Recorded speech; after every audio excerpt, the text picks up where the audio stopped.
10,000 ரூபா பில் லைட்ல வந்தோமா ஆட்டோக்காரனா ஸ்கிட் ஆகி கீழே வந்தோம். அதுதான் அந்த டைமிங் தான் அதை வச்சு நல்லா கரெக்டாக வடிக்குதுன்னு தான் சொன்னாங்க. நல்லா வடிக்குதுன்னு சொன்ன பாவத்துக்கு இப்போ நான் நல்லா புரிஞ்சுக்க.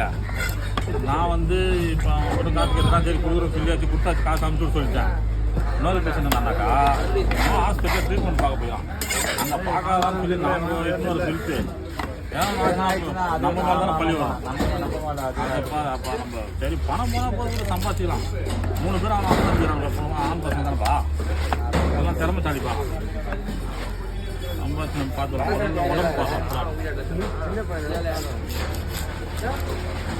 அவங்க தங்கச்சி ஒரே தங்கச்சி விஷயம் நம்ம அவ்வளோ தாங்குறாங்க. நம்மளால குழந்தை இல்லாத தோல் எடுப்பேன், முள்ளு மட்டும் எடுப்பேன் அப்படியே போட்டா. அதுக்காக தான் இப்போ நான் வந்து சொல்கிறதுக்கு நான் பார்க்குறேன். நீ இதுக்கு சொல்கிறேன். என்னுடைய என் பொண்டாட்டியை வச்சுருந்தானே எல்லாமே கவர்மெண்ட்டில் தான் பெரிய ஸ்டாண்டில் தான் பார்த்தேன். லேசர் மூலிமா கல்லுக்கு ஆப்ரேஷன் பண்ணுறது 2 லட்ச ரூபா கேட்டார் டாக்டர். அப்புறம் 1.5 லட்ச ரூபா கேட்டார். அப்புறம் 1 கேட்டார். அப்புறம் 1 ரூபா கேட்டார். அப்புறம் 80,000 வந்தார், 60,000 வந்தார், 50,000 வந்தார். எவ்வளோ தான் தருவன்னு கேட்டார். அம்மா கூட என்னால் தர முடியாது கரெக்டுங்க.